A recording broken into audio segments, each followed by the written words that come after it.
Oke, Assalamualaikum warahmatullahi wabarakatuh. Perkenalkan, saya Reladi Marusa dari Prodi Teknik Mesin, Fakultas Teknik Universitas Muhammadiyah Yogyakarta.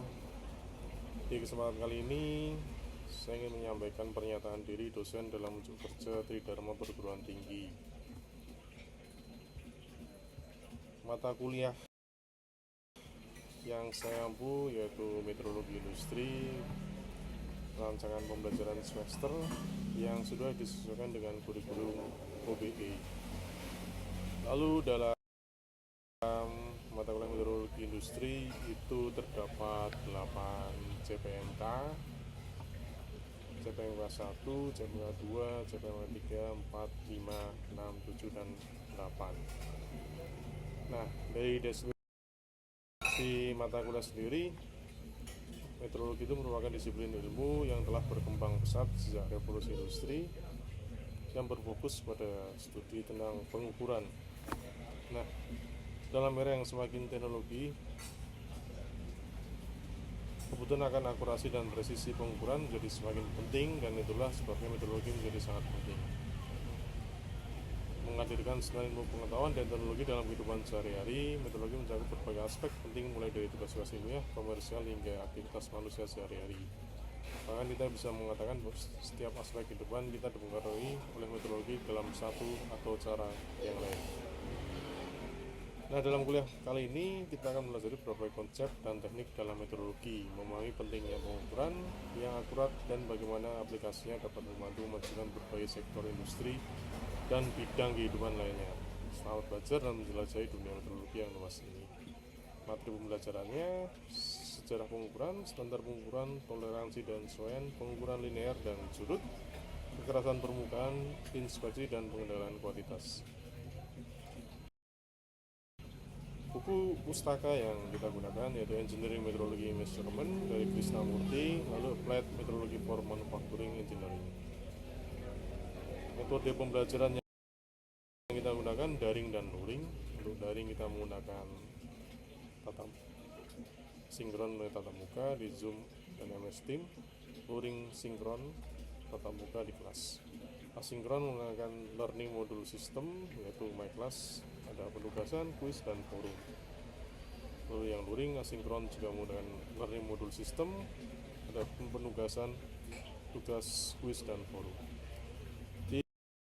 Di mata kuliah ini ada tim dosennya terdiri dari 3 orang, saya sendiri Reladi Marusa, lalu ada Pak Fitro Hanugrah Sumayuda dan Dr. Christian Lucian. Untuk bobot penilaian, presensi itu memiliki bobot 5%, kuis 15%, tugas 30%, UTS 20%, dan ujian akhir 30%. Oke, terima kasih.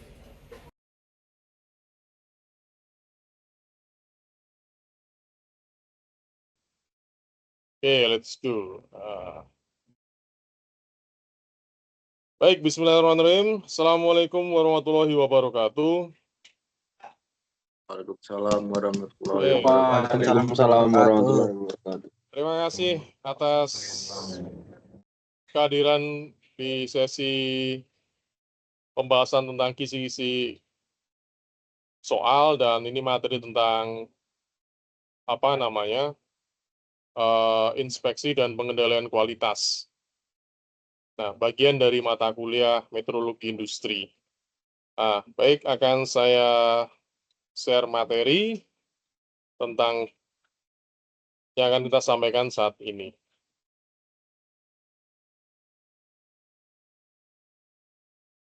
Oke, sudah kelihatan, Mas? Sudah, Pak. Kelihatan ya. Nah, inspeksi dan pengendalian kualitas. Sebelum kita masuk ke pembahasan soalnya, kita harus tahu apa itu quality, gitu ya. Nah, quality di sini kualitas ada tingkat di mana suatu produk memenuhi kebutuhan pelanggan. Definisi ISO, tingkat karakteristik bawaan memenuhi persyaratan. Lalu ada contohnya, mobil mewah tidak selalu cocok untuk semua kondisi. atau kualitas di sini didefinisikan fitness for purpose. Nah, kualitas itu merupakan kata kunci dalam perekonomian modern ya. Jadi pelanggan masa kini menuntut produk dan layanan yang berkualitas tinggi. Menurut ISO, kualitas adalah tingkat di mana karakteristik bawaan suatu produk atau layanan memenuhi kebutuhan harapan pelanggan baik yang tersurat maupun tersirat. Oke, nah kualitas bukan sekedar baik secara teknis, melainkan layak guna, tergantung pada tujuan penggunaannya. Sebuah produk kelas dunia seperti Mercedes-Benz mungkin tidak sesuai jika digunakan di lingkungan yang tidak mendukung meskipun kualitasnya tinggi secara umum. Nah, Mercedes-Benz pun juga bisa kita lihat bahwa dia merupakan mobil mewah, tetapi juga tidak mungkin kita gunakan di perkebunan sawit gitu ya, kecuali dengan Mercedes-Benz yang tipe-tipe SUV. Oke, dari situ kita mengenal evolusi pengendalian kualitas. Dahulu inspeksi itu dilakukan oleh manual oleh operator, lalu sekarang dari statistik dan manajemen kualitas. Lalu ada SQC yang diperkenalkan oleh Dr. Sue Hart tahun 1924. Lalu pendekatan modernnya adalah Total Quality Management. Lalu ada Six Sigma, yaitu mengurangi variasi dan meningkatkan presisi proses. Kita masuk di sertifikasi kualitas, ada ISO 9000 series, yaitu Standar Internasional Sistem Manajemen Mutu. Ya, yang kedua, meningkatkan kepercayaan pelanggan dan daya saing global.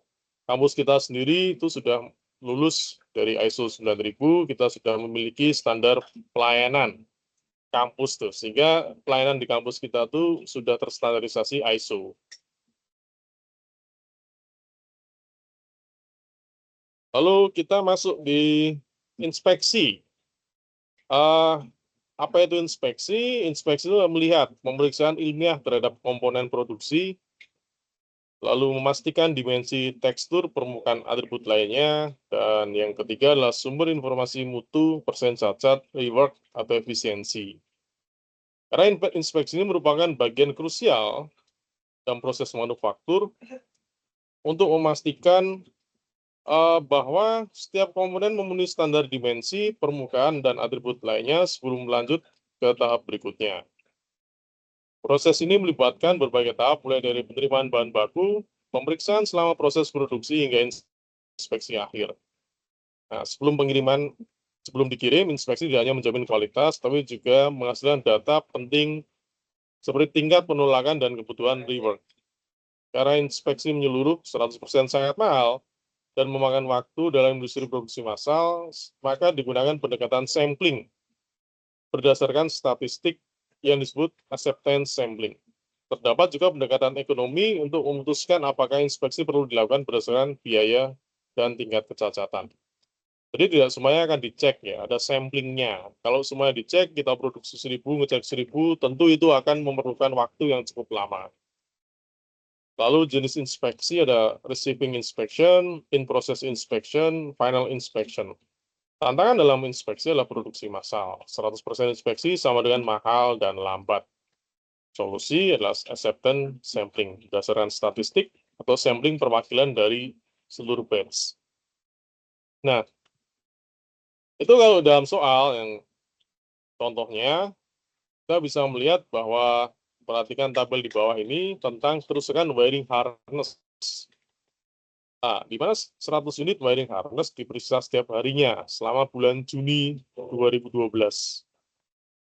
Hitunglah proporsi rata-rata penolakan atau P-nya ini, proporsi penolakannya, averaging-nya, lalu batas kontrol atas dan bawah, upper control limit dan lower control limit untuk P-chart. Tentukan hari-hari di mana proses berada di luar kendali statistik. Diketahui N setiap harinya, diketahui N sama dengan 100 setiap hari. Jadi dari produksi 100 100 unit wiring harness yang diperiksa, tentu produksinya tidak cuma 100, dari 100 yang diperiksa, number rejected-nya ini adalah 30, 13 di hari kedua, di hari ketiga 10, di hari keempat 33, dan seterusnya. Hingga di hari ke-30.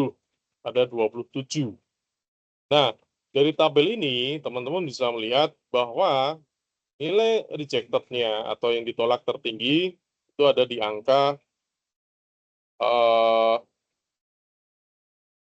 33. 33, paling tinggi 33, lalu yang terendahnya ada di angka berapa ini? 10. Nah, dari sini teman-teman bisa mencari mencari proporsi unit yang ditolak pada suatu hari, X adalah jumlah unit yang ditolak pada hari tersebut, dan N adalah jumlah total unit yang diperiksa sampel pada hari tersebut. Rumus proporsi P pada dalam P chart adalah P sama dengan X dibagi N. Jadi X adalah jumlah unit yang ditolak. Berarti P-nya hasilnya adalah X-nya adalah 30 dibagi 100. Nah, rumus rata-rata proporsi, jadi hasilnya tiap hari itu dijumlahkan, dibagi dengan N-nya. Bisa dipahami kan, Mas? Jadi, kita harus hitung satu-satu nilai P-nya. P1 adalah P di hari pertama, adalah 30 dibagi dengan 100. P2 adalah 13 dibagi 100. Dihitung semua, kecuali di hari liburnya ini, baik kita akan mendapatkan jumlahnya. Sum di sini, ini bukan terus dijumlah dulu, baru dibagi, bukan. Tapi kita dicari nilai rata-ratanya dulu, satu persatu. Dan baru dijumlahkan. Ini ada di sigma X1 dan sigma N1. Dijumlahkan dari rata-ratanya ini. Lalu kita menghitung rumus upper control limit dan lower control limitnya. P plus 3 akar P, P 1 min P dibagi N. Lalu lower control limitnya adalah P minus 3 akar P, P dalam kurung 1 min P kurung tutup dibagi N. Nah, lalu ini akan ketemu seperti ini, teman-teman. Berarti di P chart-nya itu ketemu di angka rata-ratanya adalah 0,204. Nah, di atasnya ini garis hijau, lalu UCL-nya 0,325 di atas ini, lalu LCL-nya adalah 0,083 di bawah ini. Nah, kita akan melihat sini, ini rata-rata, berarti ini ada beberapa titik di mana dia ada di atas limit, kerusakannya ada di atas limit, yaitu di hari ke-4, hari ke-10, hari ke-13. Nah, itu. Dari sini, dari statistik ini, kita bisa melihat bahwa dari rata-rata proporsi penolakan yang di tengah yang hijau ini, ada hari-hari di mana dia di atas proporsi penolakan, di atas rata-rata proporsi penolakan, kayak over lah. Nah, dari sini kita bisa mengetahui evaluasi kenapa ini terjadi. Dari samping itu, apakah ada kesalahan SOP, kesalahan proses produksi, material, atau SDM yang human error. Nah, begitu juga di sini, kita melihat bahwa yang paling mendekati titik tengahnya ini, berarti di sini ada kategori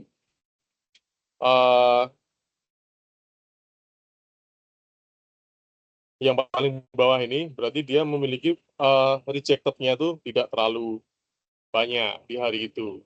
Jadi bisa kita bilang di hari itu proses produksinya berjalan lebih bagus.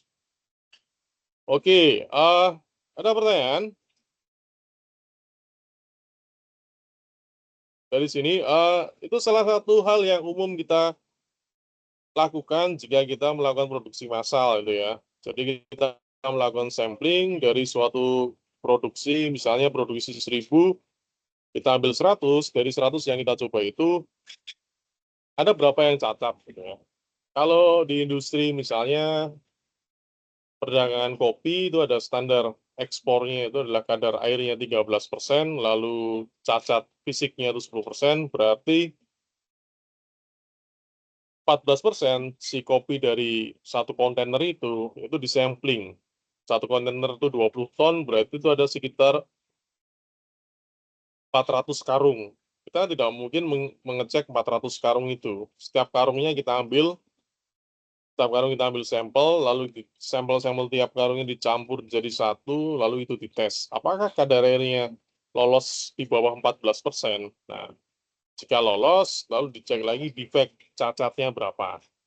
Jadi ada sampel. Kita nggak mungkin ngecek suatu komoditas 20 ton itu kita cek semuanya. Gitu.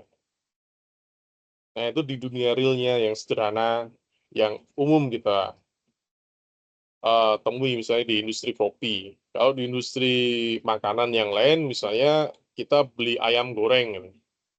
Tentu customer akan kecewa jika ukuran ayamnya itu berbeda-beda. Sehingga tentu akan ada quality atau inspeksi dan pengendalian kualitas memastikan ukuran ayamnya itu bisa seragam. Itu bukan hal yang mudah.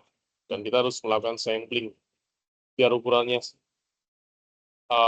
seragam sehingga itu tidak mengecewakan customer.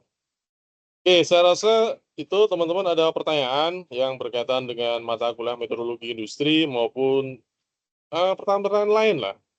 Silahkan, jika ada pertanyaan bisa disampaikan di forum ini. Oke, Mas John Sena. Mungkin ada pertanyaan, Mas Ya, John Pak. Sena. Izin Baik, Pak. bertanya, Pak. Ya, monggo, silakan. Untuk tadi yang rumus rata-rata proporsi itu kan P sama dengan sigma X1 dibagi sigma N1 ya, Pak ya? Ya, Nah, untuk sigma X1 itu tadi tuh total dari P dalam P chart atau gimana ya, Pak? jadi itu dihitung satu tiap harinya dihitung dulu. Jadi dibagi dulu, habis itu dijumlah. Dibagi Oh, dulu, berarti habis itu jumlah. semisal yang di tanggal 1 itu kan ada 30 yang number of rejected-nya ya, Pak? Ya, Nah, itu berarti 30 dibagi 100 dulu, terus baru plus dijumlah dengan 100. hari-hari berikutnya gitu ya? Ya, lalu setelah apa namanya di dijumlahkan itu sigma X satunya itu lalu apa namanya ya kan dihitung satu-satu tuh Mas. Baik, Pak. Iya, Pak. Oh, terus dijumlahkan habis itu di rata-rata jumlah hari produksinya. Oh, siap, Pak. Baik, Pak. Jumlah Terima kasih, total Pak. unit yang diperiksa sampel pada hari tersebut. Jadi ini eh sigma itu kan X1 ya, jumlah unit yang ditolak pada hari tersebut dibagi sigma N1, jumlah total unit diperiksa sampel pada hari tersebut. Jadi ini bisa kamu lakukan dihitung satu-satu, terus dibagi jumlah P-nya, atau ini kalau di sigma ini, di sum ini, kamu bisa mencari dengan menjumlahkan itu ya Mas, apa namanya, yang rejected-nya, ya X-nya, dijumlahkan semuanya dan dibagi dengan total unit yang diperiksa. Kalau melihat liburnya 5 hari, ini berarti ada 2.500 unit yang diperiksa. Itu ya. Ya, Jadi Pak. ikuti rumusnya itu. Lalu yang regresi itu konsepnya adalah mencari regresi linear adalah garis keterikatan. Jadi adakah hubungan antara cacat ini terhadap perlakuan ini gitu loh. Jika garisnya linear, berarti itu bisa kita simpulkan bahwa ada keterkaitan. Misalnya penyebab si cacat ini itu adalah perlakuan tertentu itu loh Mas. Soal yang nomor 2 tadi. Ya, oke, terima kasih. Mohon maaf jika masih ada kekurangan. Saya rasa pertemuan ini kita cukupkan. Saya akhiri. Wassalamualaikum warahmatullahi wabarakatuh.